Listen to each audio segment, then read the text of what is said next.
Yeah, right on.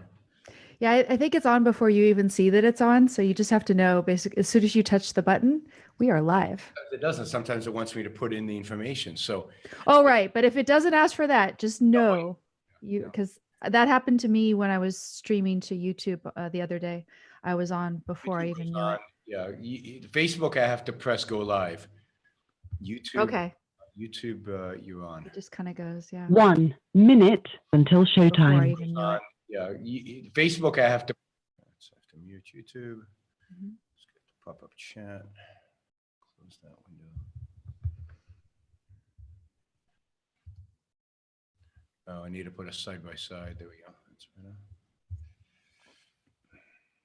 I'm pulling up YouTube. Okay, let's put on Facebook.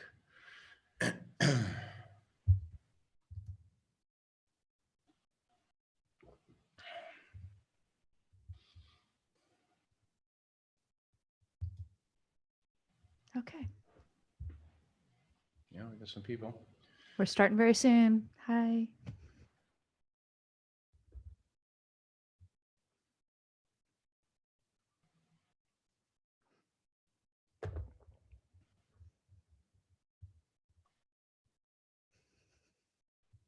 Your show will go live in 5 seconds. 4, 3, 2, 1. Blog Talk Radio.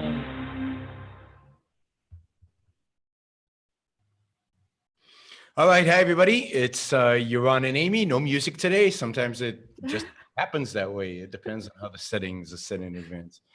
All right. Hi Amy. How's it going? Hi. I'm ready to rumble. You ready to rumble? Isn't that how we do that in our country these days? You know, we just come to blows, you know. Yeah. Absolutely. So I'm low energy again today. I was telling Amy I've been sick all week. I was traveling. I was in North Carolina, Wilmington. I had 400 plus students in my talk there. And then I went to New York, and then I did a couple of meetings in New York. And then it was clear that the weather the next day was going to be so bad that they would shut down all the flights. Mm. So I basically got in the car and started driving and drove to Albany, and then drove from Albany the next morning to Syracuse, New York, and then to Ithaca, and then did a talk at Cornell, and then flew back from Syracuse home by Thursday, and I was dead. I was just dead. And so the cold I had last week has just developed into a massive cold this week. So I'm sorry. That's where we are. Well, I'm going to have to see if I can get you interested in some little discussion on the week's events. And if you're already kind of in a icky mood because of the cold, I don't know that today's stuff is going to help you very much. It's going to make me more depressed, I know. You poor guy. So Your Swamp or Mine is the title, because all through the week, you know, with this omnibus and, 2,200 pages of a spending bill. And my first question for you, Yaron, is do you know whether this is actually a budget or not? Because there's been sort of this sub discussion about, oh, well, Trump has really achieved a victory because it's not really a budget, it's a spending bill. And so he can somehow exercise discretion about this, that he's really going to win after all. It's just pathetic. It's just like they will try to spin everything as somehow a Trump victory. No, this is a budget. It's actually the first budget in many, many years, because what's been happening since Republicans took Congress under Obama, which was, what was that? He won in 2008, so they took over in 10. Probably, yeah. They have not agreed to a budget. So there hasn't been a budget since then. So what they've done is they've had these limited spending bills that keep everything running. But they also in 2011 agreed, as part of the deal between Republicans and Democrats, to get something passed and not shut down the government, to cap everything, to not allow spending to grow beyond a certain amount. So Republicans are a decent, I won't say good, but decent opposition party. So when they're in opposition, they manage to hold the Democrats and not let the Democrats spend too much. But now they have the House, and they have the Senate, and they have the White House. So now they can have a real budget, right? Like a real budget over many years with plans. And so the first thing to go is the cap. And the excuse was they wanted to increase defense spending, which this country does not need. Right. The Democrats said, okay, we'll let you increase defense spending if you let us increase everything else. And the Republicans said, cool, that sounds great. Let's do that. So you got here the biggest spending budget in American history. It's massive. Well, maybe it's not as big as Obama's first budget, which had the 900 trillion in stimulus. So it might not be the biggest, but it's massive. It grows government all across the board, more than under Obama, because under Obama, the Republicans held it back. Under Obama, the Republicans actually managed to constrain the budget. And it has, I mean, you saw these tweets by Rand Paul and by Mike Lee and by Justin Amash. They were making lists of all the garbage. It was really Rand Paul who stepped up. I mean, he was tweeting and tweeting and tweeting. He went through 600 pages of this 2,200 page monstrosity. And he would list, we've got $1 million for the World Meteorological Organization, 218 million for promoting democracy development in Europe. Yeah, in Europe. In Europe, yes. No, 25 million. The two authoritarian regimes in Europe, Belarus, I think it's Belarus. Yeah, we have a dictator, and Putin in Russia. So I wonder if the money will go to Russia to promote democracy. Oh God, line their pockets more. Woohoo! And then it's going to go to England, and then they're going to have more people being. Because they're not democratic enough. That's the problem. 25 million for international religious freedom, 10 million for disadvantaged Egyptian students, 12 million for scholarships for Lebanon, 20 million for Middle East Partnership Initiative Scholarship Program. You see, this is the problem. I don't mind these, right? That's 10 million here, 10 million there. I mean, who cares?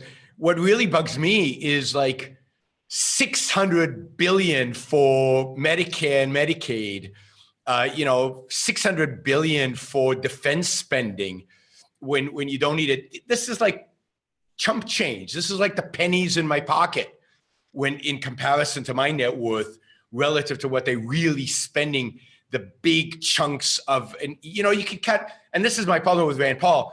You can get all this stuff and it wouldn't make any difference, right? In terms of the budget numbers.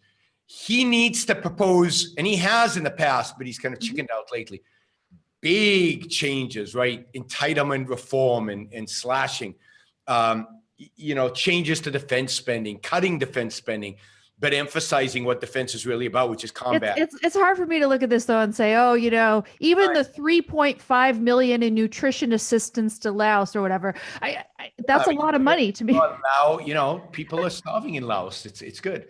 It's good. We're helping people. Okay, so let's do it by private money might help some people versus all the other money that is just throwing away in flush. Well, the worst, the funniest is we're going to give 15 million in developmental assistance to China while we're slapping tariffs on them. Yeah. No, that is perfect. That is actually. Is that just perfect or what? Yeah.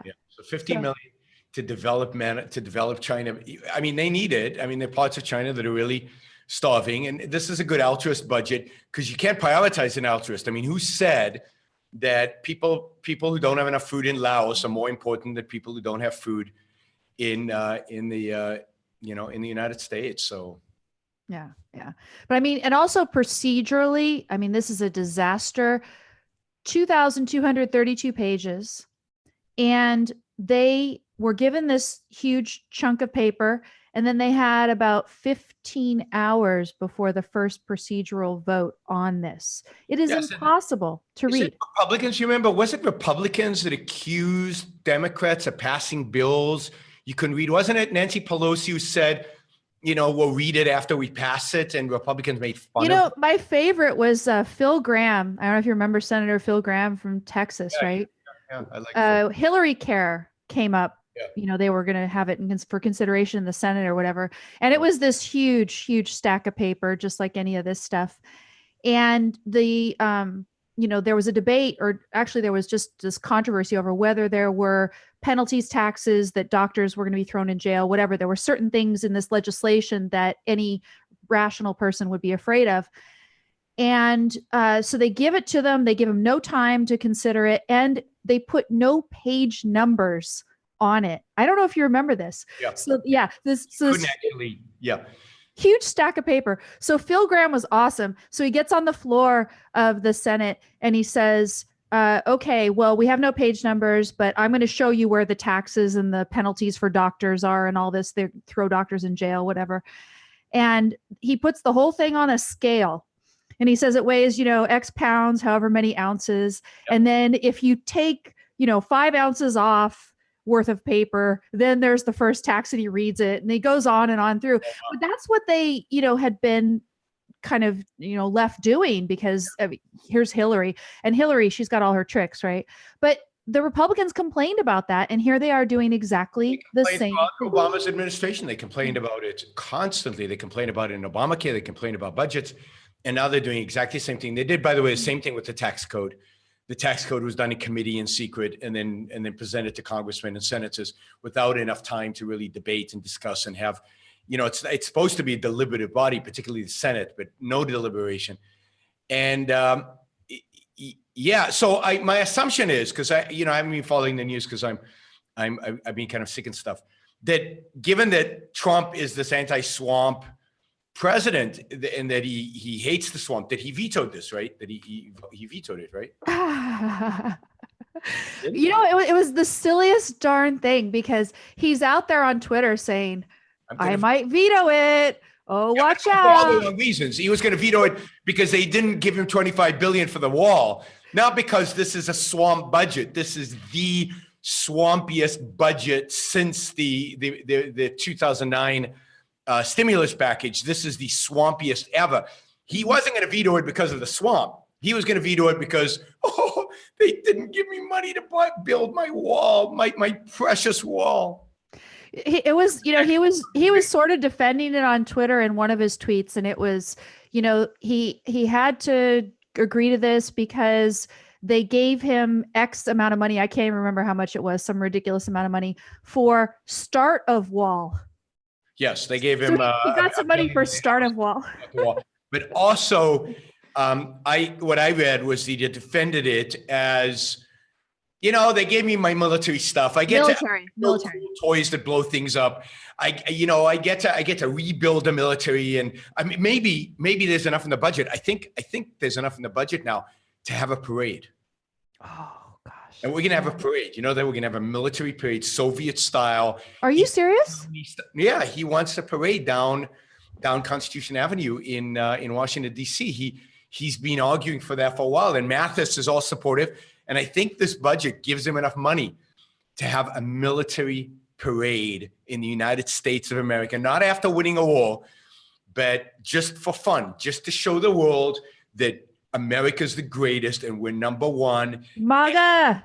And what in the world? America first, and make America great again. And woohoo, we're going to have a parade, and we're all going to put up flags. Hopefully, we'll take up flags. Maybe they'll reduce the tariffs on flags that we import from China, because I bet you all the flags you have, all flag wavers. China for sure, no doubt. Yeah. But I'm sure that they'll give us a break on the flags, just especially for this. We'll get a reduction in the tariffs for that. So. Now, see, I thought I was going to be depressing you, and now you're depressing me.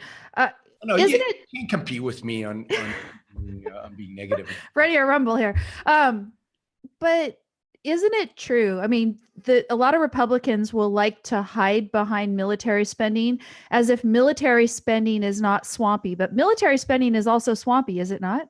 Yeah, I mean, I did a whole show a couple of years ago on the F-35 on this jet that I think has cost over $1 trillion to put together. And it is, the Atlantic Magazine did a brilliant expose on this, and it was just unbelievable, the swampiness, the special, the pressure groups, all the different people who got money and why they got money. And, you've got a factory in this guy's constituency, so we allocate some money over there. And and it was just over $1 trillion for a jet that is nowhere near ultimately as good as what we have today. They can't really do its job because it's trying to do too much.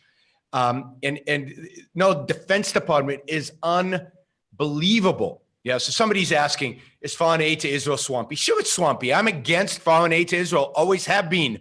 You find me ever saying I'm for foreign aid to Israel. It's just people attack me on the stupidest stuff.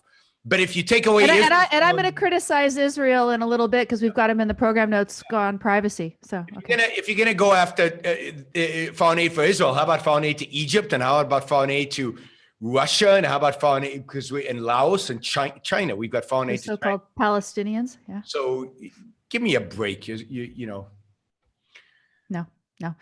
So it's definitely swampy, and I love Ben Shapiro's headline. Sorry, later I'm going to criticize Ben Shapiro as well, but he had this great headline breaking: Trump reverses himself, signs omnibus crap sandwich while lamenting, "I'll never sign another bill like this again." I mean, poor Trump. Yes, I'll never do it again. Believe me. Where are the Trump supporters? Where's anybody supporting him signing this bill? Somebody? Anybody? Oh, I actually have had some people support his signing the bill because military. I'm sure because of the military, as if the military needs more money. What the military needs is to be trimmed down to be the ruthless fighting machine that it's supposed to be. I bet you there are line items in the military budget that have to do with nation building, even though Trump claims he's not for nation building, although now he's got Bolton on, so I'm not sure. We'll see about Bolton, but he's there's huge lineups from nation building. There's huge lineups for troops in places that are not even at war, but we've got bases there. You could cut the defense spending by half and increase our ability to destroy our enemy by doubling if you allocated resources properly. You could fire half the bureaucrats in the Pentagon who do nothing but paper shuffle and there's probably diversity training. There's probably a huge amount of PC going on at the Pentagon that you could save a huge amount of money. Actually, did you see one of the diversions, after Trump signed this crap sandwich, which I think is a great name for it, afterwards, there were a couple tweets that he put out there to just sort of, I guess, feed the base something. Yeah. And one of them was, well, actually, no, I think he was trying to placate both sides. One of them was he's going to go ahead and ban these bump stocks or whatever with he's doing something about guns. Yeah. And then the other is that people who have gender dysphoria are not qualified for military service or something, that's somehow going to placate the base from the fact that he signed this thing within 48 hours of the release of this huge 2,232 pages, 1.3 trillion. So let's say we cut all foreign aid. Mm-hmm. I think at max foreign aid is about 20 billion. Okay. 20 billion, right? Okay. 1.3 trillion means 1,300 billion. Right. So 20 billion is maybe 2% of the budget. So you're not solving any. I mean, I'm all for cutting all of foreign aid. Easy, done. No more money to Laos, no more money to Israel, no more money to Egypt. But give me a break. $1.3 trillion. To cut that, I would like to see $500 billion cut off of that. Rand Paul at some point, maybe 2009, maybe 2010, proposed a budget that cut $500 billion off of the next year's budget. I mean, that's beautiful. That is just beautiful. Not slowly, just cut it. That's what you need. Nothing less than that is acceptable. And for anybody to defend Trump signing this bill, other than he wants to get along with that he's a swamp animal. But he'll never do it again. The swamp animals. He'll never do it again. That's right. Yeah. And he'll never say anything nice about Putin again, ever. No. So he congratulated him just like they all do. So now you see how my thought process yesterday came to the title of this show, because you ask, he ran on drain the swamp. And so the fact that he signed it so quickly with this, kind of feigned protest and everything raises that question. Was it really ever about draining the swamp for him? Or is it just more a matter of your swamp or mine? You know, I've got my swampy things that I want to get through, and you have your swampy things that you want to get through. And in fact, it isn't even in this one, your swamp or mine, Republicans versus Democrats. We got the whole thing, both swamps. No, I've always argued that Trump is a swamp animal. He's part of the swamp, always has been part of the swamp. He's never been interested in cleaning up cronyism, because he is a crony. Everything he knows is about cronyism. No, there's never been any intention of cleaning up the swamp.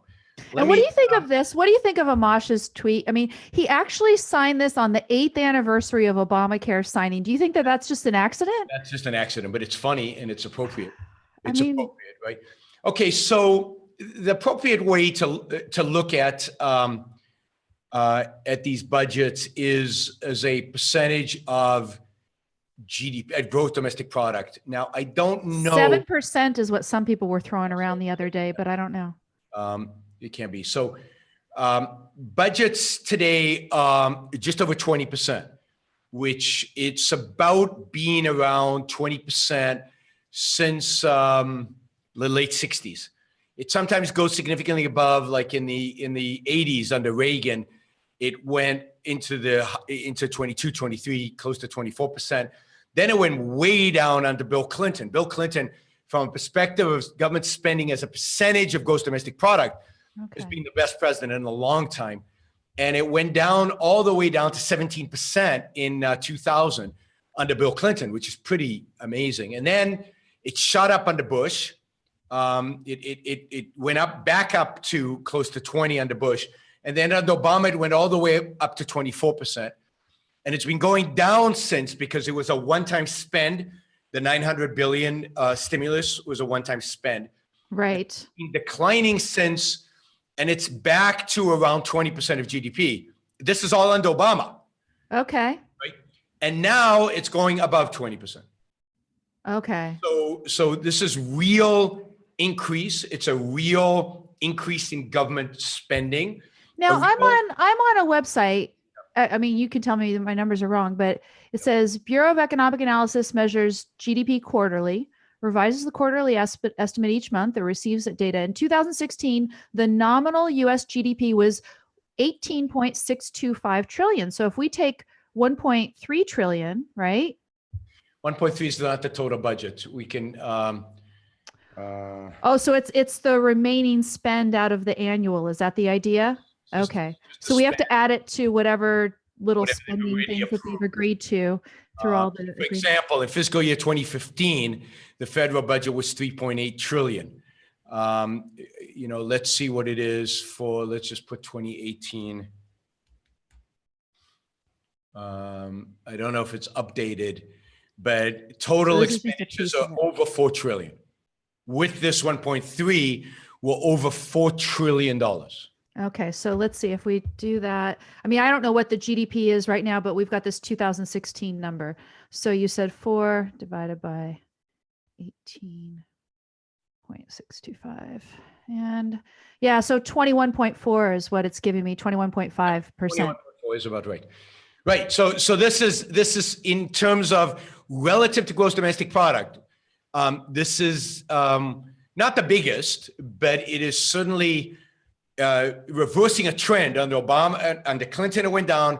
Bush and early Obama went up. Then it went down under Obama because the Republicans insisted on caps on spending, and now it's going back up. And my expectation is we'll head towards 24%. Because again, Republicans don't really care about spending. They only use it as a political tool when they are the opposition. Yeah. And by the way, deficits. So the deficit this year, because total income is expected to be about 3.3 trillion. Mm-hmm. So we're looking at over $500 billion deficit this year. And again, we're over 21 trillion for debt. Right? The deficit was shrinking under Obama, and now it's exploding again. I mean, this is not us dissing Trump. These are numbers, just facts, just reality. This is what it looks like. So, well, and of course, it's not just Trump; it's also the establishment Republicans along with him. Yes, but he's done nothing. So one of the questions is, where's Trump been, right? So why, you see, presidents usually send their people to go to Congress and really help hammer out a budget and insist on certain things. And if you really want to cut spending, the president gets involved and he does a speech to the American people and he goes to Congress and he pounds on the table and he uses the bully pulpit and he uses whatever resources he has and he really legitimately threatens a veto. Yes. And then he gets the budget he wants, or at least something. Or maybe there's no budget. Maybe they just approve pieces of the spending. But this is 2,200 pages and it's not the entire federal budget. This is not about entitlements or about a lot of other stuff that's already been approved. This is just the 1.3, what's called discretionary stuff. There's another $3 trillion of non-discretionary spending because the total spend is 4 trillion. That's 4,000 billion, which is 4 million millions. 4 million millions. I don't even know. I mean, I know people do this where you stack up all the dollar bills and it reaches to the moon and stuff. Oh, yeah. I don't know where this goes, but it's something like that. It's some ridiculous and absurd amount of money. I can't and even all of this, by the fathom way, it. to intervene and to intervene in our lives and to manage our lives and to regulate our lives and to, so almost all of it is to restrict our freedoms. Right. All of it is a form of restricting our freedoms. It just, I'm waiting for the defenders of Trump. No, I mean, really, it's just this. It's your swamp or mine. I don't believe him anymore that he's had any intention to drain the swamp because this is extremely swampy. Somebody looked it up, and the U.S. spends $31 billion on foreign aid. $31 billion out of $4 trillion. That's less than 1%. Less than 1%. Right. 40 billion would be 1%. It'd be fine to cut it out, but I don't know how. Yeah, but it's nothing. And the numbers you were reading that Rand Paul, 10 million here, that's less than 1/10 in some cases. It's less than 1,000%. As horrific as it is, and the average American looks at this and says, "Wow, that is a lot of money." It's like the pennies in your pocket. It's like the pennies in your pocket. That's why they can spend it so easily. Because when you have 4 trillion, what's 10 million? It's like pennies. But the thing to me too is here we are with Republicans. Yeah. Here we are with. It was stolen. Go ahead. No, our pennies that were stolen. I just wanted to remind everybody of that. Yeah, no, all of those pennies that are stolen. That's the thing that is the worst. You could say, okay, it's just pennies, but they're stolen pennies, and so there's the principle. The other thing is that with this procedural, this ramming it down everybody's throats, don't giving them time, no time to read it, and then they have a vote on it and everything. At what point does procedure become substance where no either legislator or president of any decent conscience who believes in anything like the rule of law can possibly help this become There is no rule of law because they don't read these budgets. They don't try to understand them. They don't go and I don't understand why the Supreme Court did away with a line item veto. I thought the line item veto was a great idea. Supreme Court ruled against it. I guess they ruled it unconstitutional, but we should do a constitutional amendment to allow for a line item veto. But it really is. That would be telling. What's that? That would be telling as well. Yeah. It would be very telling to see what he actually cut, particularly with right. But it really is. This is procedure with content. This means that nobody knows what's in the budget. It means that nobody cares. It means that nobody's worried about it. It means that they're voting based on tribal affiliation, not based on ideology. Mm-hmm. They're voting because they got goodies for their district or their state. Mm-hmm. They're voting to support this or to support that, but they're not voting on behalf of the American people in consideration of what the government is doing. And it's clear that any sense of the role of government, what is the role of government, is disappeared, right? The role of government is to protect individual rights, period. There's no test here. Does this protect individual rights or not? Or let's say you have a more expansive definition of the role of government. Whatever the expansive definition of the role of government you would have, it's not being tested here. There's no, okay, this is to promote the common welfare. Nobody's testing anything because they can't read it all. They can't question it all. There was no debate. There was no discussion. There was no analysis. It's all whether are enough swamp creatures being fed enough to get the votes that they need. And, they wouldn't want to have a government shutdown because that would be the most horrible thing in the entire world. No, I mean, this is a president who argued that we need to get, what do you call it? What are those things where you write in the bills, specific things to help this congressman or that? Like pork? Yeah, pork, but it had a technical name. Somebody on the chat. What was it? Write in. I always call it pork, but excluded it. There was I think also in 2011, Republicans voted to get rid of it. Earmarks. Thank you. Earmarks, right? Of course. Yes. Thank you. Unshelled coast, whatever that is. Earmarks. So they got rid of earmarks, right? And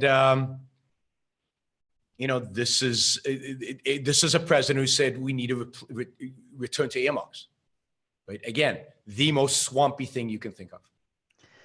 Anyway. Okay. So that's the inspiration, but it turns out that the other two stories that I've got have potential swampy implications to them as well. And that'll be, sort of one of my questions for you. In general, when you heard that Bolton was going to be chosen as the national security advisor, what were your thoughts? I mean, my thought was, why the hell would Bolton do it? It's mixed, right? Because there's certain things I like about Bolton, and there's certain things I don't like about Bolton. So he's very good on Iran. He has been in the past good on Islamic totalitarianism, on defining the enemy. He has on occasion been good on Saudi Arabia, but he is also flirted with the neocons. He's also flirted with bringing democracy to the world. He's also flirted with, and you'll bring up the Snowden thing, but he's very much establishment. He's very establishment of the right people on the right. So the people who believe, and this is the whole sector of the think tank, foreign policy think tank establishment, that believe that anything is okay in the war on terror. The most important thing is, defense spending and defense budget and giving power to the CIA, and they have no concept of individual rights. They have no concept of what they're defending. And unfortunately, I think he has an occasion of being a part of that kind of neocon, semi kind of flirting with fascism wing of the Republicans. Right. So a couple things. One is just that I've seen out there him making a statement to the effect that he's there to do Trump's will or something like that. So the better stuff about him, I fear, is going to be eclipsed by Trump. His whole new thing now is he just wants to have his way and do his thing, even if it has the appearance of chaos or whatever. So there's that. But then that's consistent with the guy he chose for chief economic advisor. Again, what's his name? Today's not my day. Do you remember his name? The one that he just chose right? No, I don't remember actually. For economic advisor. I can't remember his name. Somebody will say. I'll look it up real quick. Yeah. No, they'll say his name on the chat, I'm sure. Anyway, same thing. A decent a guy who's held decent economic positions, but who basically follows the party line. No, Cohen is the one who resigned. Yeah, exactly. Cohen resigned. Somebody said Cohen. So it's Kudlow. Kudlow has on occasion often been very good in economics. Sure. He's an awful predictor of economics. He's not a good economist, but he often has good economic policy. But he's also known as somebody who follows the party line, who says what you need to say qua Republican, and who will support the president no matter what. And I think that unfortunately Bolton might be the same, because Bolton was very critical of Trump. I met Bolton after the election, and at a studio somewhere. And I've met Bolton over the years several times, and Bolton was very critical of Trump then. But my fear is that now that he's got the job, yes, he will take the position of, my job is to defend the president. And it was interesting to read the stories about this. Trump is appointing people based on how often they appear on Fox. So, or on television generally. Kudlow was a CNBC commentator and had his own show. Bolton is regularly on Fox and has been on Fox a lot since the election. Right. He must have defended some of what Trump was doing, and Trump liked him on Fox. And the standard is, do I like what they say on Fox? That's how we decide. He's now. Never going to appoint me because the stuff I've said on Fox, there's no way he'd like any of it. But banned from Fox, so there you go. So I have no hope to make this. I'm hoping. I'm carefully watching the election in Colombia. There's an election in, I think it's in May, and then if there's a second round, it'll be in June. One of the political candidates, I think, is somebody who has read Ayn Rand and has read my book, and might be open to me being an advisor to him in Colombia. So that's my shot, my one shot at advising. Because the other one was, well, I'm still waiting for the phone call from the governor of Puerto Rico. Hasn't happened yet. Okay. Well, right now you're sick anyway, so let's just wait till you're well, and then the call will come. And well, I'm going to South America next week, so I'm going to be, I'll be gone for 3 weeks. You just got to Puerto Rico, so we'll be patient about such things. Okay. You just got there. So let me talk a little bit about, can I talk about that interview that I had? I know you said you met Bolton a couple times, but I had this opportunity to interview him back in 2013. It was June 2013, just weeks after the Snowden revelations. And at the time, I admired Bolton for a lot of the same reasons that you did, but then I was dismayed because he was on Fox and he was calling for Snowden to be prosecuted and sentenced to multiple life sentences. He wanted Snowden to serve multiple life sentences. And so I wanted to challenge him on this because for me, I really understand the underlying legal issues. I've been writing on them for years, the legal climate that Snowden was up against and that he found necessary to challenge in the way that he did. So I have this interview. It's a 15-minute clip that I was able to get posted on YouTube. So it's in the program notes, don'tletitgo.com, or you can find it at my YouTube channel. I stuck it up there, but it's Bolton on the NSA. And, I went back, of course, I had to listen to this, and it was back in 2013. I was just new at this. I admired this guy, but I really felt strongly about this issue. So I'm challenging him. And I think it came out pretty well. I would have probably done it a bit differently today, but I was happy that it brought out two things about Bolton around this issue. And one of them was the priority that he puts for democratic legitimacy, as he calls it, over someone exercising their individual judgment that our government is engaged in a systematic rights violation and the only way to challenge it within the context, which I believe from Snowden. I've done a whole defense on this. I'm not going to bore you with it now, but I can give people references if they want. Snowden, I think, reasonably believed there was no other way to fight what our government was doing, these, the systematic rights violations of Americans, except for what he did. And, Bolton saying, no, democratic legitimacy, all three branches of government have signed off on this. Who died and made him king? So that's one concern about him. I think that's right. And in that sense, he's typical Republican. There's no concept of individual rights. There really isn't. So they become Democrats. But individual judgment too, the idea of you acting on your own judgment, your own rational judgment. National security, they are little fascists. They really are. And it's across the board. It's Democrats and Republicans. It's the establishment. So if Snowden believes that there's massive rights violations going on, which I think he justifiably believed there were, and that the only way to expose them was to reveal secrets, it doesn't matter to them. And this The is only thing. way to prevent 1984, because once 1984 is here, It's too late. it's too late. 1984 is fine if it's democratically elected. I mean, look, this is Scalia. If you look at the Supreme Court, this is Scalia. This is Roberts. This is. But Scalia was also sowing the seeds within the constitutional jurisprudence, which could upend this whole climate. But they all kept saying things like, if the majority believes it, then who are we to deny the majority right? No, of course. His methodology. What is standards? What is all the stuff that comes out of Supreme Court about, that is explicitly democratic in a sense of democracy is what it's all about. And they've forgone the Constitution. They've forgone the Constitution. So it's not surprising to me that Bolton would do the same thing. One quick thing, and then you had a second point. Yeah, of course.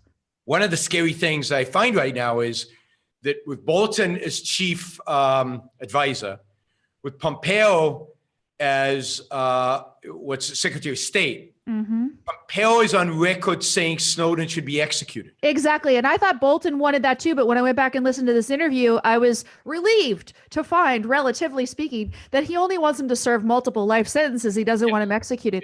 Yes. I think I've got two guys. And now what if they cut a deal with Russia? No, I've been talking about this. Oh my God. Yeah. What if part of the deal with Russia is you give us Snowden and we, lift sanctions or something? Well, just wait till we get into the swampy bit about Bolton and how our fears about this increase in just a couple of minutes here. Okay. Go to your second point. Yeah, let me get the second point, and then when we get into the swampy stuff, I'll expand a little more about my fears for Snowden. The second point that came out in this interview is that he believes foreign aggressors are a much bigger potential threat to us than is our own government. Yep. For me, I'm saying, there is only so much that our government can do in the name of national security. And you can say maybe, we've talked about this before, for the stretch of a limited emergency period, that maybe there's certain things that we need to do in terms of privacy. You need a declaration of war for that. You need a declaration of war. Everybody keeps going around, we're at war. It's like, okay, well, let's have a declaration. Now, where's the declaration if we're at war? And let's have a speedy conclusion to a real war, please. Because this idea that we're going to live in a constant state of emergency for decades and we're supposed to just suck it up, I'm sorry, no. So I put in the program notes again, don'tletitgo.com, come over my program notes. This time I orchestrated the tweet through the Ayn Rand bot. Oftentimes there's just sort of a happy coincidence that the bot randomly tweets out the thing that I want to use that week. But this one I orchestrated, and it's this quotation from Rand: potentially a government is the most dangerous threat to man's rights. It holds a legal monopoly on the use of physical force against legally disarmed victims. And we are relatively speaking disarmed, even if we're not fully disarmed. And those are the two things that came out in that interview that I'm happy that they did come out in that interview. But, as issues like this come up where there's a real value orientation around them, you'll see what people are really made of. And I got to see what Bolton was made of in this, looking back on it years later. No, I think you're absolutely right. And again, I think they're all like that. Even the better voices on foreign policy tend to be people who overreact to foreign policy, who think foreign policy is everything and that the real threat is overseas. I've always said, I am not afraid of Muslims. I am not afraid of Islamic totalitarians. I'm not afraid of Al-Qaeda, of ISIS, of any of these people. The real threat to America, to our lives, to our future, to our kids' future is the US government, is the professors in American universities, is what we are doing to ourselves. It's American left and the American right. Government schools. Government schools. They're the danger to America. We could wipe out ISIS, Al-Qaeda, their supporters, their friends, their families, everybody in like seconds. I'm not afraid of people I can wipe out like that with no consequences to us, right? With no destruction. But if we wanted to, that's my criteria for being afraid, right? Who should I be afraid of? But I cannot, there's no way for me to get rid of the entrenched forces, the swamp in Washington. There's no way for me to get rid of the academics in academia at the universities. There's no way for me to replace the editorial board in the New York Times. There's just those are like, whoa, that is now I can give you a one-page outline of how to defeat Islamism for good, even if you don't use nukes, it shouldn't take more than a month or two. You know, that's done. Well, and why don't they do it? Why don't they do it? I think it's along the lines of what Orwell was giving us in 1984, that perpetual war Well, it's a keep combination. the population under control. Combination of perpetual war and keep us under control, cowardice, altruism, and the fact that that they can't think. They're not thinkers. You know, we haven't had a decent general since Patton and MacArthur. We haven't had a decent president since FDR was the last decent war president, and he was lousy at everything else, but he was good at war. But these presidents are pathetic. But they're cowards. They're moral cowards. That's the core. And I think there's definitely elements within the government who like perpetual war, who want to be able to control us, who want to be able to listen in on us, who want to be able to or just preserve their little fiefdoms in power, because if we don't. Yeah, and a lot of that is not even conspiracy stuff. That's just, I want my little thing and you want your little thing. And if you add it all up, it's a vast conspiracy to hold us down, but it's not a conspiracy. It's just everybody wanting a little corner. It's what I said about your swamper mind. Half of them, and probably make the U.S. more secure. The idea that you need to increase spending in order to make America more secure is ludicrous. If you understood anything about the military and about how it functions and about the Pentagon, it is a vast swamp. It's another swamp. And unfortunately, Donald Trump likes all the swamps, but the swamp he likes the best is the Pentagon swamp. And we've got Mathis, who everybody thinks is a tough guy and therefore can get away with anything. And Mathis was the guy pushing Trump to sign this bill, in order to increase the defense spending. So he didn't care about everything else. What he cared about is his little fiefdom, which is defense. So Mathis is a disaster. They're all disasters. It's really awful. Somebody pointed out one thing we should mention before we go back to Bolton is that when he signed the bill, one of the things that Donald Trump says is we need to get rid of the filibuster.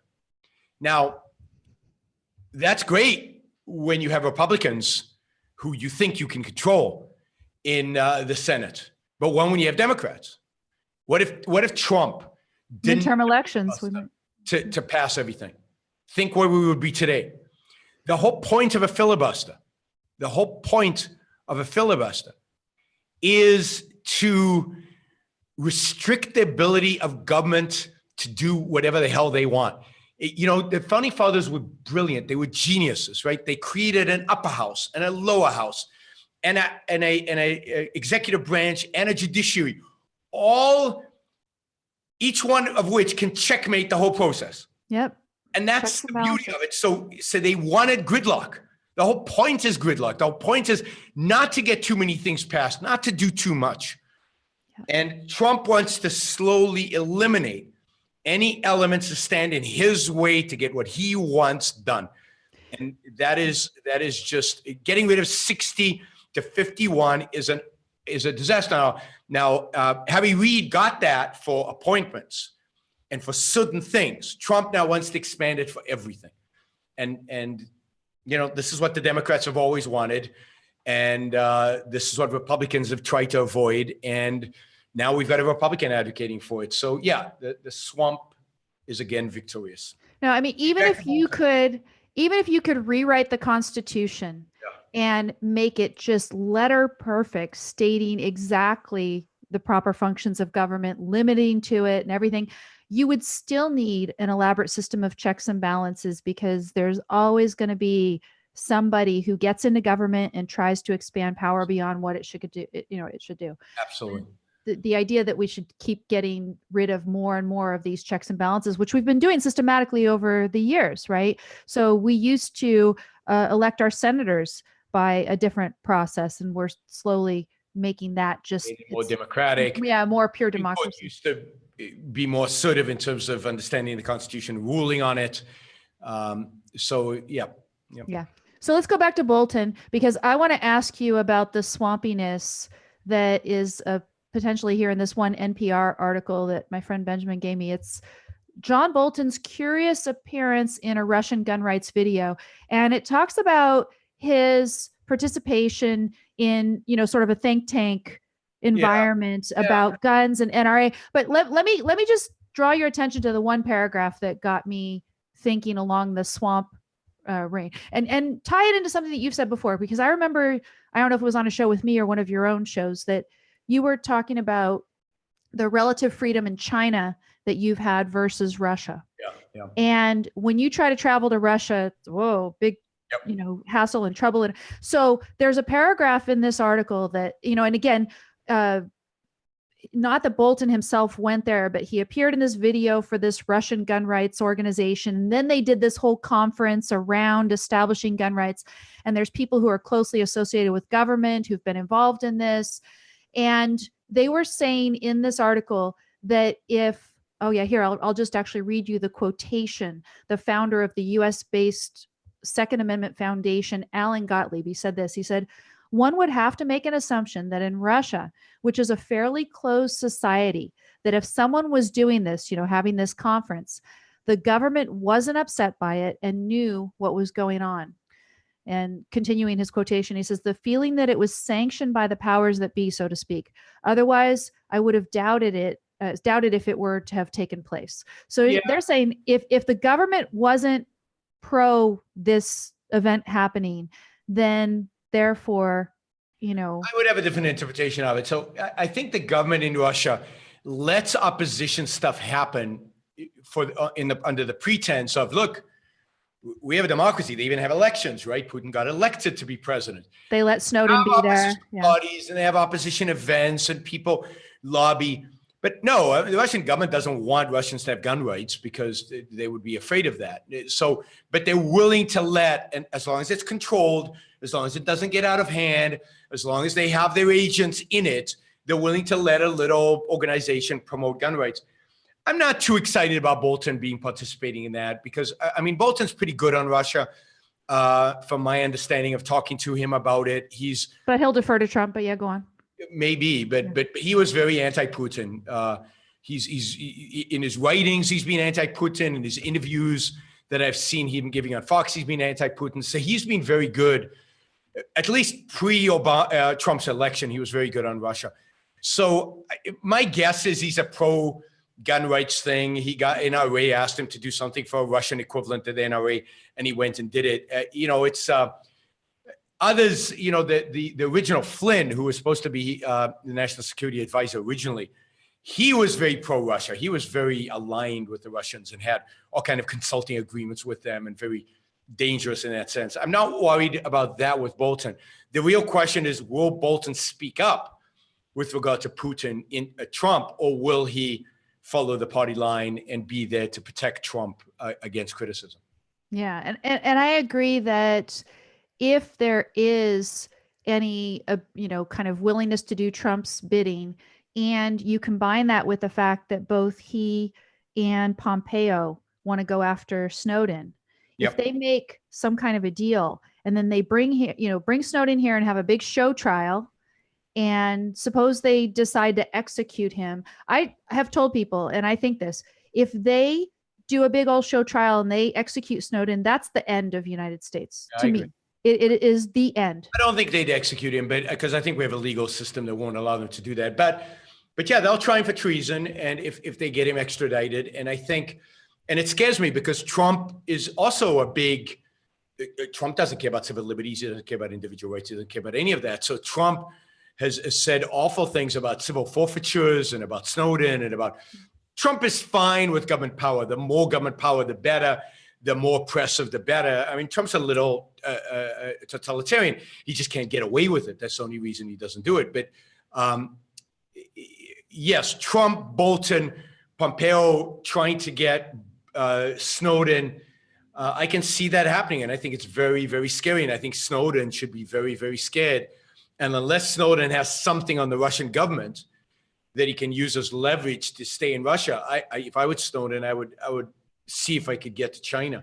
Well, if you take what you were, China sends him to the U.S. than Russia. I was going to say, if you take what you were saying earlier in mind, that Putin enjoys allowing this opposition to exist within his country as long as it's controlled and everything else. Yeah. Snowden, he's actually speaking out against the Russian government, and Putin might think, well, that makes me look good because I'm letting him be here, and it's sort of a token that he has. And there's a lot of us who, it's say, okay, well, at least Putin isn't killing him, right? Yeah. I don't know. I'm not going to become a Putin fan anytime soon, but yeah, at least he's. No, Putin is horrible, horrible, horrible, horrible. So there is a sort of a transition story into the next. So you think there's not much swampy about Bolton in particular? I don't think so. I don't think so. I think he's an honest player. I don't agree with him. I think I think he doesn't get the concept of individual rights. Sometimes he gives great speeches. Sometimes they're not so good. He's as good, if not better, than anybody else out there who could be. So of all the appointments made, this is one of the better ones. Will he last? Will he stand up to Trump? Will he speak his mind? That's the question. I don't know. He's very pro-Israel. He's very, again, he gets the Middle East. So I think he's very anti-Saudi Arabia. That'll be interesting if that gets manifest. But my fear is that he will just succumb to whatever Trump wants, because, I mean, like so many of these people, they love power. I mean, Bolton was ambassador to the UN for a while. And again, I think if somebody was really principled, they would never take that job. Right? Okay. That's right. You would never take the job at the UN if you were really, really 100% principled. Well, maybe unless, Greenspan taking the Fed. If you took it when you were promised a plan to phase out, there was no plan. Then you'd say, okay. So the big concern about Bolton then remains for me this march towards 1984, towards Orwell's 1984, and the fact that he doesn't seem at all opposed to it in any way, shape, or form, that it's democratically legitimate and it's needed because, after all, these foreign aggressors are such a potential risk to us as compared to our government. There is a story, and this one comes out of New York Times, that Bolton was an early beneficiary of the Cambridge Analytica Facebook data. And we talked a little bit about the basic facts of Cambridge Analytica. In this situation, people have been hearing about it. Maybe they don't know the basic facts. There are a group of people. It was about 270,000 people, and they consented to install an app on their phone or whatever. And it was called Mechanical Turks. It was offered to them through Amazon. It was going to give them the opportunity to connect with other people in a marketplace. So it sounded kind of attractive. I think you ended up being paid $1 or $2 for your Facebook data if you installed this app, but then it was also, I guess, going to connect you to this marketplace. So that was the gimmick, the come on. But not only was the data sold to Cambridge Analytica under false pretenses, it was going to be academic usage and stuff, and then it was used for other purposes as well. So the user themselves did not know. Yep. It was also the case that at the time when they installed this, Facebook had the policy that it would give that app access not only to their data, the people who installed the app that consented to it, but also the data of the friends of that user. So you have 270,000 people, and then Cambridge Analytica ends up being able to put together what they called the psychographic profiles. I actually misspoke and called it psychogenic, which, given the use that they ended up putting to it, was a interesting, like a Freudian slip. But psychographic profiles on 50 million people. 50 million people because of the friends of these 270,000. So you see how this network just grows quickly when you get all of the friends of the people who installed the app. So they scraped all the data that they could from all these people, put together these profiles, and helped Bolton, for example, increase the militancy of the American population, that we can get all worked up about military spending as justifying the signing of a $1.3 trillion budget now, in part maybe because of what Bolton's PAC did with the Cambridge Analytica service. Yeah, so I think we need to separate generally. There are at least two issues. There are probably three issues here. One is the use of data and the whole privacy issue and the legitimacy or illegitimacy of that. And it looks like contracts were broken. And in this case, it looks like, at least on the Facebook side, there was illegitimate use of data. The second is, what they use the data for so-called brainwashing us or marketing to us or whatever. And this goes to the Russian stuff as well, right? They bought ads on Facebook, and my general view of that is, I mean, I think I think to the extent that it's a foreign government doing it, yes, there's something really bad about it, right? There's something illegitimate about it. But to the extent people are doing it, I think it should be disclosed. I think it should be disclosed as political activism. I think political spending should be disclosed. I don't think you have to limit it. I don't believe in limiting political spending, but I think the fact that the spending is happening should be disclosed. But I don't think information can be deemed as causing, the fact that they're using this information caused people to become Democrats or become Republicans or whatever. Although if it's a foreign government, that should be not allowed. Well, and the other thing is are they spreading misinformation? Are they spreading misinformation? But that should be protected under the First Amendment. I mean, well, no, within the First Amendment is the acknowledgement that if it's actual fraud or deception, that you can still be prosecuted for that. Libel or slander.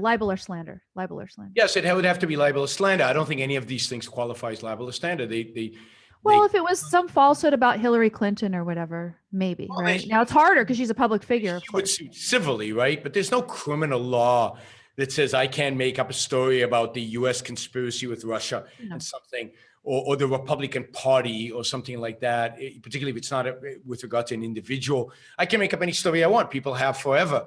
Conspiracy theories, all kinds of things. And I don't think the law is the right way to deal with it. I think the right way to deal with it is to emphasize the truth and to rally around the truth. So, so I don't have a problem with them analyzing information about me and about all of us. The question is, where did they get the information? And the secrecy of the whole thing, if it's for political purposes, and if it has links to political party, or if it's taking a clear partisan approach, then I think it has to be disclosed.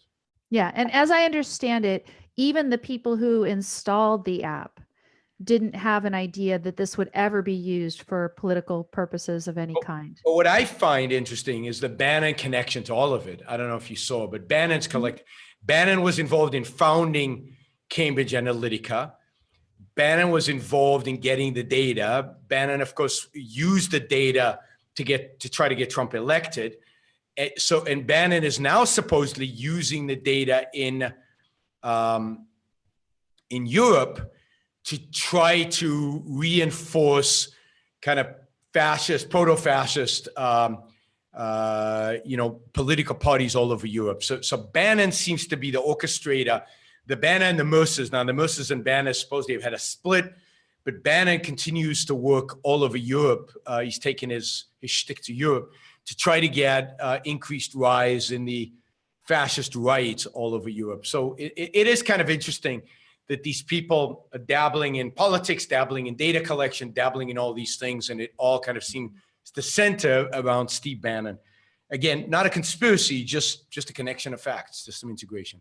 No, he's on some sort of mission, and he thinks, according to whatever ideas are in his head, that he's doing the right thing, but actually he's promoting fascism. Those of you on YouTube who want me to discuss what's going on in South Africa, I will do it. I will do it sometime next week. I will do a show on South Africa. So I have a lot to say about what's going on in South Africa. So be patient. Be patient. You can give me a hint. Well, a lot of bad stuff is going on in South Africa. From the government threatening to seize the land of white-owned farms with no compensation. So eminent domain, but with zero compensation. This was tried in Zimbabwe. To the claim that is all over the internet, all over the place, of white genocide in South Africa, of blacks killing white farmers all over South Africa, which is questionable if you look at the data in terms of the relative violence in South Africa. One of the least problematic things that going on in South Africa is the killing of white farmers as compared to the violence everywhere else in South Africa. The violence towards farmers is negligible in comparison to the extreme violence of blacks on blacks and some whites on blacks and all kinds of violence all over South Africa.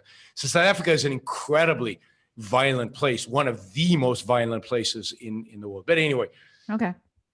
there's a lot to say about that, and about apartheid, and about the what's happened since apartheid, and everything else. So I don't want to get into it too much without having a chance to say everything I have to say about it. Okay. Let me get into this story then about Israel investigating Facebook to see if citizens' privacy was violated. Yeah. And you were saying that you were blaming Facebook from what I gave you in terms of the facts of how this information got to Cambridge Analytica, et cetera, that you would blame Facebook, right? I don't know if I'll blame Facebook, because I don't know. So Facebook could have been lied to. I don't know. So, well, they were told that it was going to be used for scholarly purposes. Then maybe there's a fair use argument that it could have been used for scholarly purpose. That's a fair use, so that it's okay under.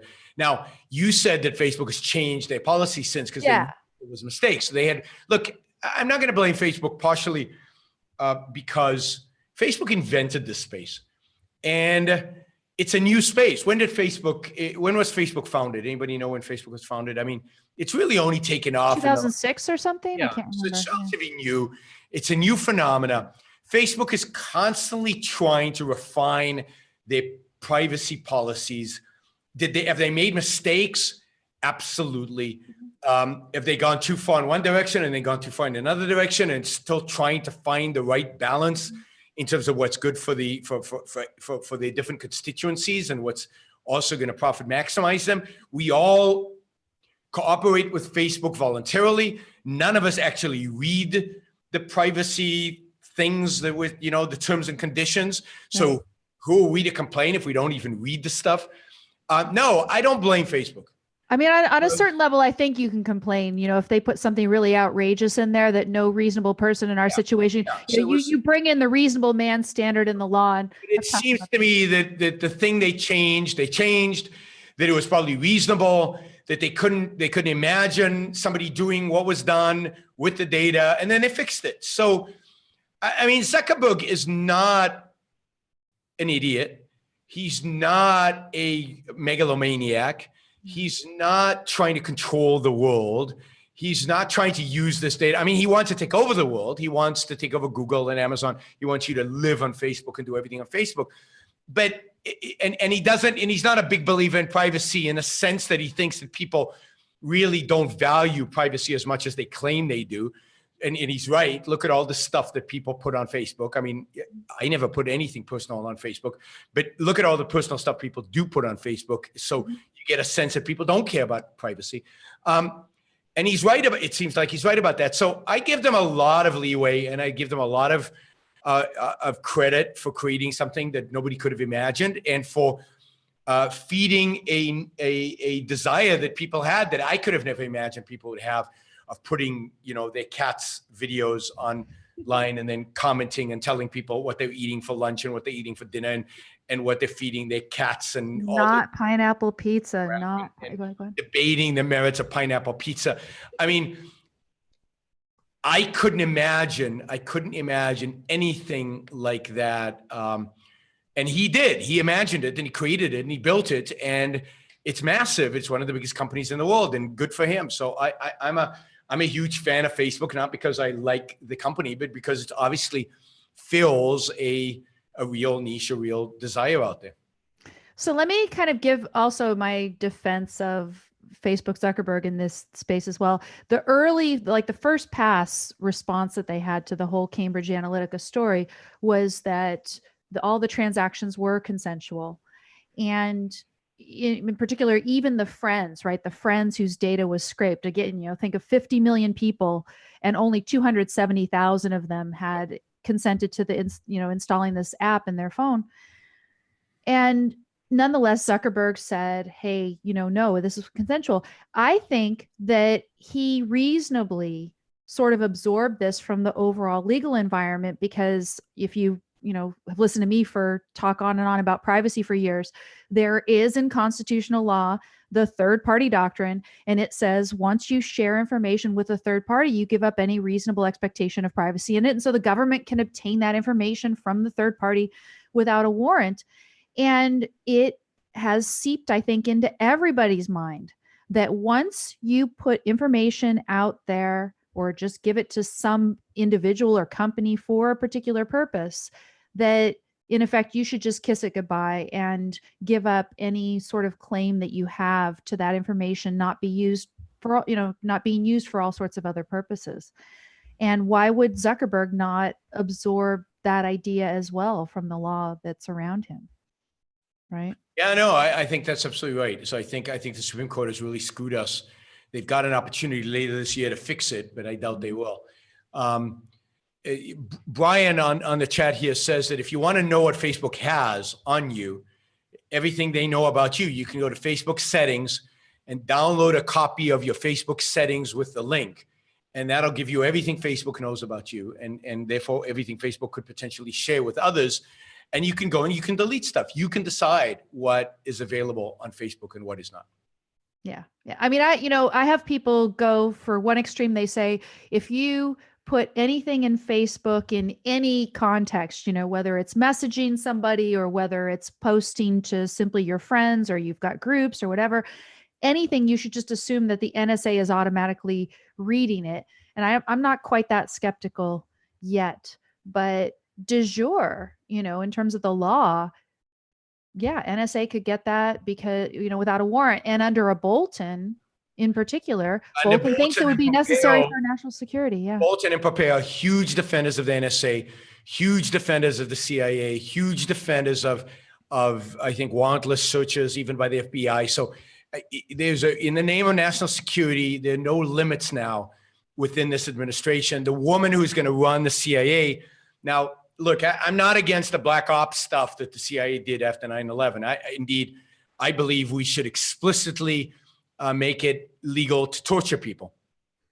But I don't. She's going to run the CIA. She ran the black ops, so she's probably on the pushing the envelope side of civil liberties, individual rights in terms of these things. It's a very, very dangerous time, particularly if we get into a more explicit war. If there's a 9/11 like event, if there's a war with North Korea, something like that happens, they will use any excuse to bolden out the hatches and to deprive us of any kind of civil rights, any kind of individual rights. So yeah.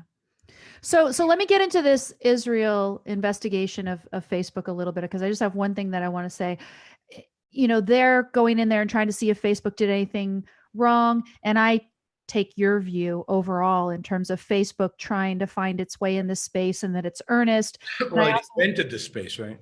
Yeah. And I also have that additional sort of defense of them in light of the legal climate that they have, developed their business in. This has been going on since the 1970s, that the court has said once you share something with a third party, it's gone, essentially. The one thing about Israel is it's basing the entire thing on a fundamental right to privacy, that privacy itself is a basic right. And I don't see that we're going to ever fix this problem unless we start thinking about privacy. And I've talked about this forever in terms of property and contract. And contract in particular is the right that we would need to focus on in order to really fix this problem in the third party doctrine space, because it's, we're sharing information in the context of a particular contractual agreement. Absolutely. And that contractual agreement, if there are privacy components to it, Facebook offers to protect our privacy in a certain way, we should have that respected unless the government comes in with a warrant based on probable cause, based on particularized suspicion. This is the solution that I've put out there to the Carpenter case, that they need to get rid of the third party doctrine and they need to go and look at the common law of contract to solve these problems. they're not, as much as you'd like say, okay, well, at least Israel is looking out for people's privacy. They're doing it entirely the wrong way. They're treating privacy as the fundamental right, and they're ignoring the root of privacy. Well, but Israel has no privacy. I mean, that's part of the funny thing. I mean, Israel, if you think the United States doesn't respect the civil liberties in the sense of NSA and stuff like that, Israel's worse than now. You could argue Israel has a real existential threat. It has to do more, but there's no sense of individual rights in that space in Israel, particularly if they view it as a national security threat. So there's no conception. If in America we don't have a proper conception of privacy, and the Supreme Court doesn't get it, then suddenly places like Israel are not going to have it. And Europe doesn't have it. Europe has a right to privacy as well. It's part of the European Constitution, and they're going after Facebook. They're going after Google. Google is now obligated to delete your entire search results if you ask for them to do that. So if I don't want anybody to search Yaron Brook in Europe, then Google has to delete the results for Yaron Brook, which is bizarre. Wow. Because they don't own those web pages where my name appears. All they're doing is searching. All they're doing is looking. But they're not allowed to reveal that information if I ask them not to. In Europe. That's in Europe. And Europe has a bunch of stuff coming down on Apple, on Facebook, on Google. I mean, there's a lot of regulations in the process, right, which is going to completely destroy their business model if it's allowed to continue. One thing about Facebook is already sort of got the screws to them, because there was a consent decree some years ago when the FTC went after them for some supposed privacy violation.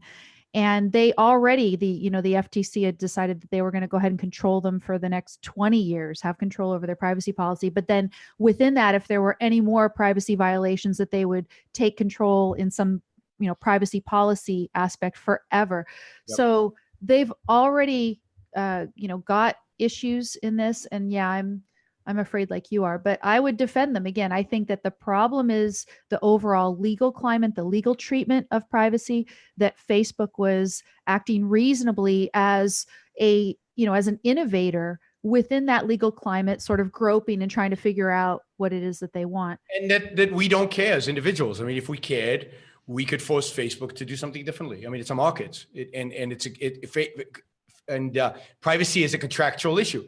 So if it's a contractual issue, it's up to us as one side of the contract to insist on certain terms. But again, so many people have given up. They have been told for years, once you share it with anybody, it's gone. And so the whole, for me to even give my argument to people and say that we should have a right of contract that involves you being able to share information for a limited purpose within a limited context and have that actually be respected in the law, that's just a foreign idea to people. They've just given up. And it is really true. It should be so obvious. It's so true. It's the only way to solve this problem. But I just had a thought. So, we're blaming people that somehow they don't have a taste for privacy. Obviously, there's some people, they wouldn't value privacy no matter what the legal climate is. And that's their thing. It's that they also feel powerless. It's that they don't stand up for their rights. They don't actually do anything to protect themselves. But I think it's an example of forced stopping thinking in a way. Yeah. Supreme Court declared by fiat in the 1970s that once you give it over, it's not yours anymore. And then people just don't even imagine the possibilities of being able to effectively control that. They've been inured to the idea that they don't have any control over it anymore. I think it's more than that. I think that's definitely part of it. But I also think it's the fact that if you've ever signed mortgage documents, they're this big, right? Mm-hmm. Everything now, the legalese, because of our corrupt legal system, is pages upon pages upon pages upon pages. And everybody has to put everything in there, right? And I think as a consequence, nobody reads this stuff anymore. Nobody cares anymore. We become cynical.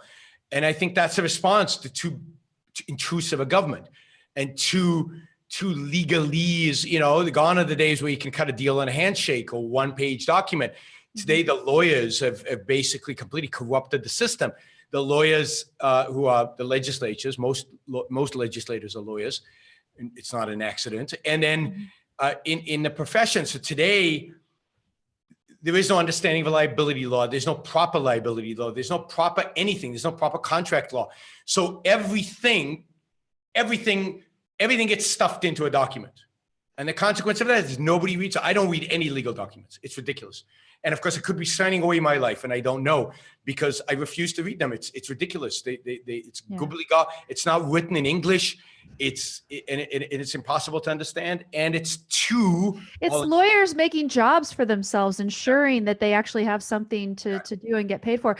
I talked about this particular issue at length. What would you actually do if somebody did give you enforceable right to contract to protect your privacy? Would you start taking this seriously? Would you have to read all those things instead of just clicking I accept? And I've got that show up if people want to look at it. Facebook, Cambridge Analytica, and the need to legalize privacy. It's on my YouTube. But the thing that the common law used to do, for example, you go and you valet park your car and they give you that little thing and it says, this limits our liability, read it. And you don't read that either. It's, this tiny little stub. You don't read that thing. You can't read it. It's too small. It's too small of a print. Right. But courts have held, they say that if there was some really outrageous provision in there that no reasonable person in your position could ever anticipate that they're agreeing to by, valeting their car at the thing, you would not be held to that, even if you didn't read it.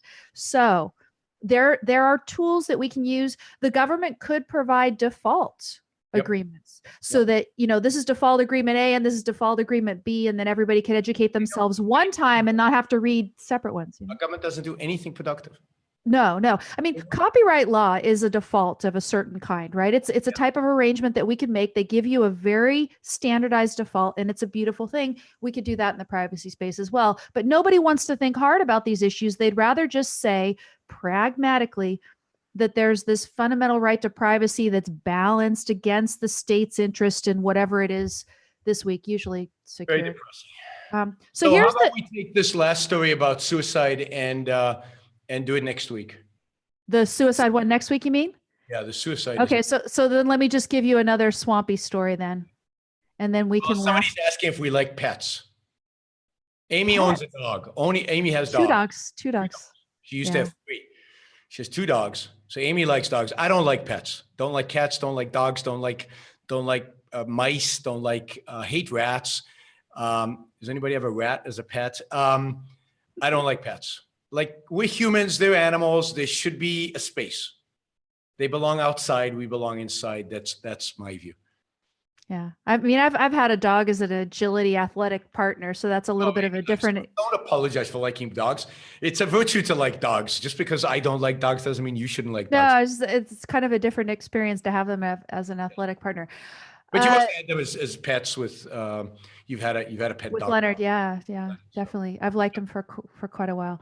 So no, these people are ugly. That's ugly on the chat. That is really they? Oh, getting personal and ugly. That's not nice.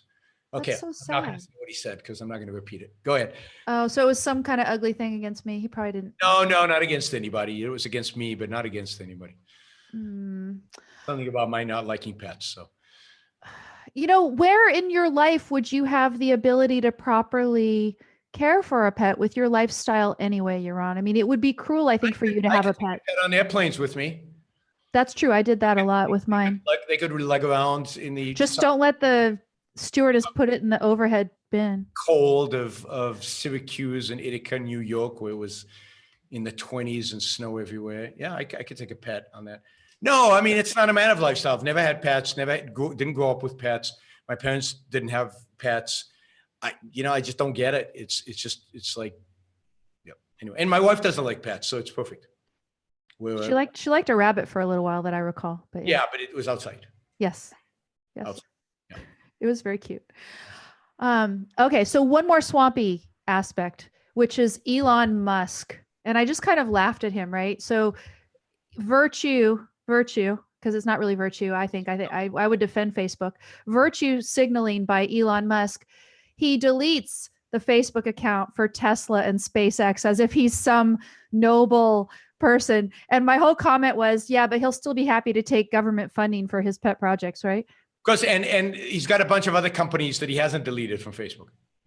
So he's not consistent. He deleted like 4 or 5 companies and then left 2 or 3 of them. And he was kind of talked into it on Twitter because he was criticizing Facebook. And then people said, yeah, but you're on Facebook. Oh, I'm on Facebook. I should come off Facebook. And so it was like a thing on Twitter that got him to delete it's just, I mean, these people are just ridiculous. Not principled in any way, shape, or form. Maybe he, I think when you delete a Facebook profile, it takes a certain amount of time for it to go away permanently. So maybe he'll be able to change his mind. But I mean, could Tesla even exist but for the swamp? No, Tesla is a complete swamp. It's got great technology, but it's technology that's not viable in the world in which we live without massive subsidies from the federal government. And then even I think even bigger subsidies from the state of California. And then from all kinds of localities. For example, for a while, Hong Kong, there were no taxes if you bought a Tesla, but there were taxes on other cars. When I was in Hong Kong, every time I ordered an Uber, it was a Tesla. And then they eliminated that benefit, and the Teslas kind of disappeared because nobody could afford to buy a Tesla in Hong Kong once they were treated like any other car. Tesla's a complete swamp animal. SpaceX you can somehow understand because the government, NASA is the space, so they're providing services to NASA. So I get that. Well, should we even be doing that as a proper function of government either? No, but NASA should be shut down, but that's not happening. So I can understand if you want to do something in space, you have to deal with the government. That's not true if you want to do something in automobiles, right? So it's definitely swampy when it comes to Tesla. Yeah. So definitely a swamp creature there. So we can sort of bracket the suicide rates topic for the next time. And it's something where I think you would have a lot to say, because Shapiro comes in here and says, the reason that suicide rates have skyrocketed is because of a lack of meaning. The only way that you can have meaning in your life is through religion and even collectivism, he throws in there as well. I think that we would have a lot to say about that. I'll just make the note that atheist socialist Sweden has lower suicide rates than the United States. And if you look at the table of the rates of suicide relative to the United States relative to other countries, I don't see any correlation between the level of religiosity. Russia has very high suicide rates. Greenland has the highest suicide rates in the world. And I don't think they're particularly religious in Greenland. And actually, I think they're quite collectivistic. So let me just declare this bullshit. There's a lot to say about the issue, and I think it's worth talking about. But in terms of what he's trying to argue, come on, Ben, maybe get some Cambridge Analytica statistics, maybe do some data analysis instead of sounding off with no data. You're the guy who does these debates and accuses the left of not looking at the data. You're not looking at the data. There can't be meaning in life or morality unless you have religion and or some other collective. I agree that it's a lack of meaning. Yes. I agree that it's a lack of meaning. I agree definitely that there's a lack of purpose, because last time with Greg Salamero, you talked about the difference between purpose and meaning. It was a great discussion. Yeah, it was really good. And so I agree completely that it's that. But what the hell? I mean, the only place in the world you can get, I don't have any meaning in my life and I don't have any purpose because I became an atheist at age 6 and I abandoned my tribalism and collectivism at age 16. And so for the last 40 years, I've been wandering in the desert aimlessly with no meaning or purpose. And that's how we landed up here on the Yaron and Amy show. That's how we did it. Exactly. And now at the very end, let's talk about what our political climate has come to when you have a president tweeting out to a former vice president that he's going to go ahead and fight him. Crazy Joe Biden's trying to act like a tough guy. Actually, he's weak, both mentally and physically, and yet he threatens me for the second time with physical assault. He doesn't know me, but he would go down fast and hard, crying all the way. Don't threaten people, Joe. So, this is typical of a coward, and Trump is a coward. He's president of the United States, can't take an insult, can't take criticism. and is just a vulgar street fighter, but probably wouldn't fight with anybody.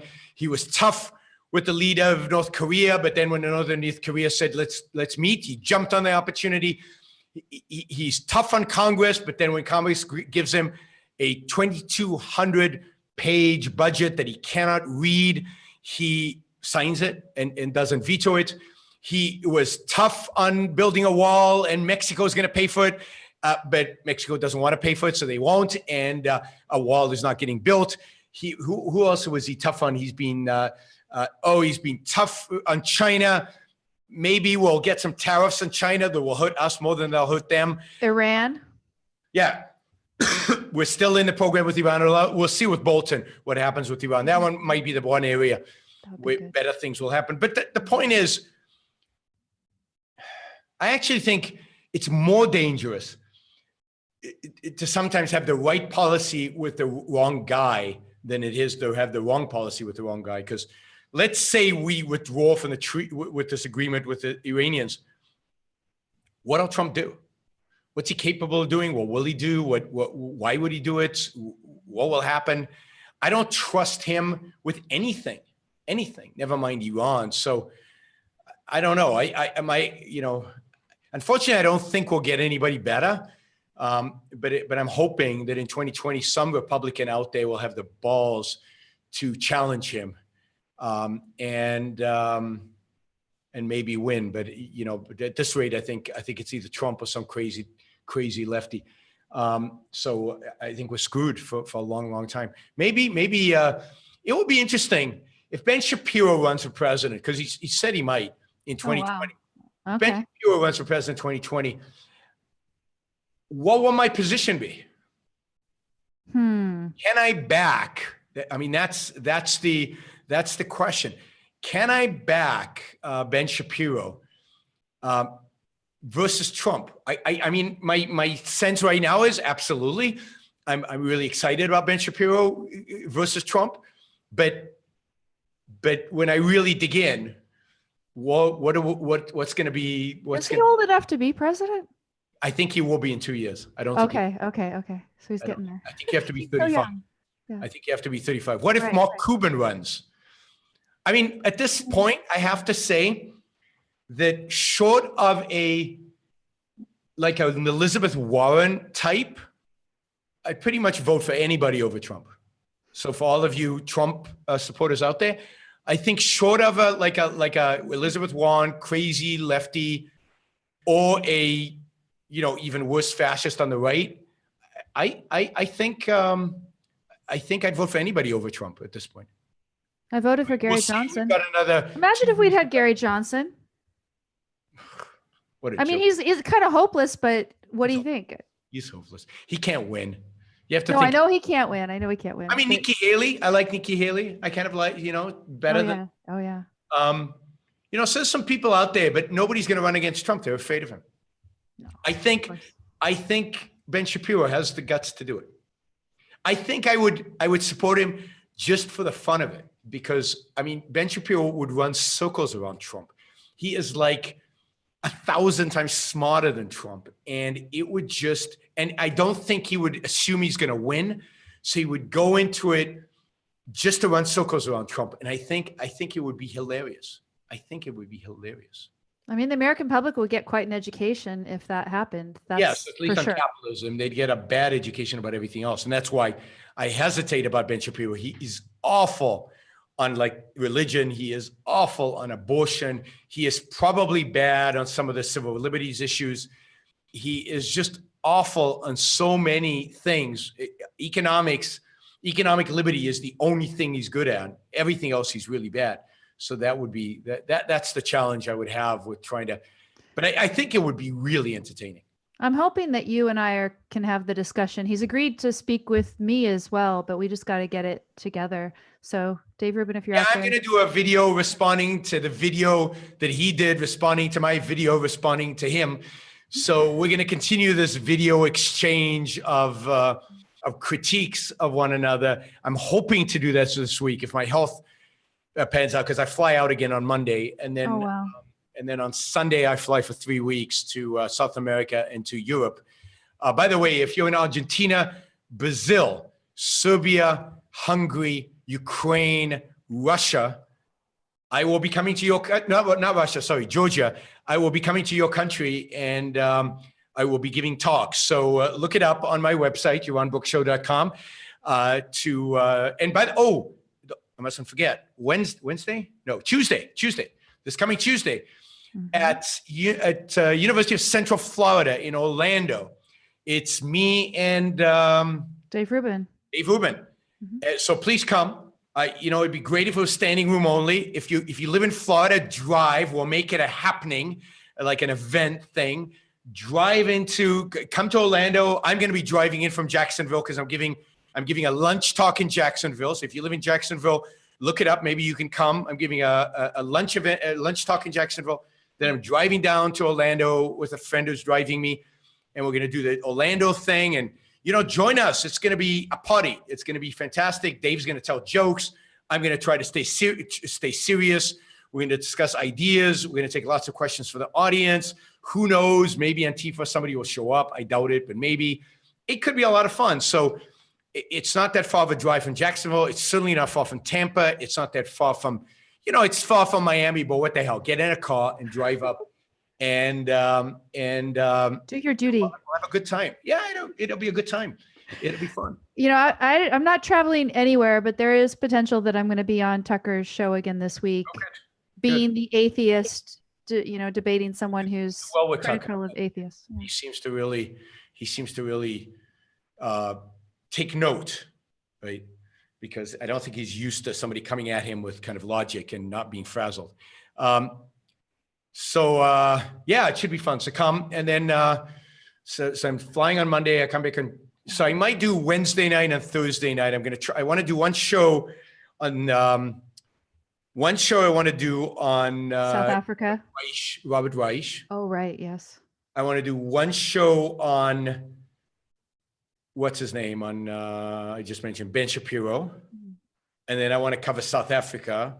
And then I've got all these things. I have to do Patreon shows. I have to do. So I think I've got tons of different things I have to do before I leave Argentina. So on next Sunday. So our show is on Saturday. We're good. Yay.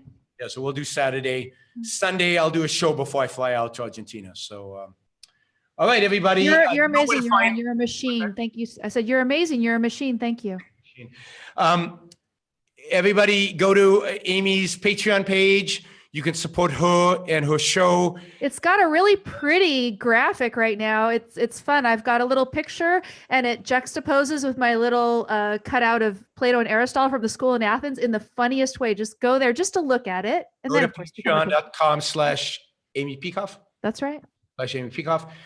You know where to find me. Yaron Brook. On Patreon, Yaron Brook Show. And you can also contribute on PayPal, paypal.me/Yaron Brook Show. I don't know if you have a PayPal account as well. I've got a link to PayPal directly at my blog where people can find those program notes. I've got a couple musical selections. One is from Muse, so sorry, but there's with the swamp theme, I decided that the lyric in here, which is oppose and disagree, destroy demonocracy. And this is what we have across the board. We have all these demons. Nihilism across the board. Yeah. And then I have the Sinding piece that I've shared with you before. You're on the Canto Dolores, the song. Sinding, I endorse 100%. I love his music. It's beautiful. All right, everybody. And don't forget to share. Like, share, the things you do on social media. Don't forget to subscribe to my YouTube channel, to Amy's YouTube channel. Please. I think I just crossed 8,300 or about to cross 8,300. I'm so jealous. I'm just going for 1,000. Just 1,000. I'm going for 10,000 by the end of May. If you guys can make it happen, I think if Antifa shows up to one more of my events, I can do it by the end of April. But short of help from Antifa, I think I'm stuck at the end of May to reach 10,000.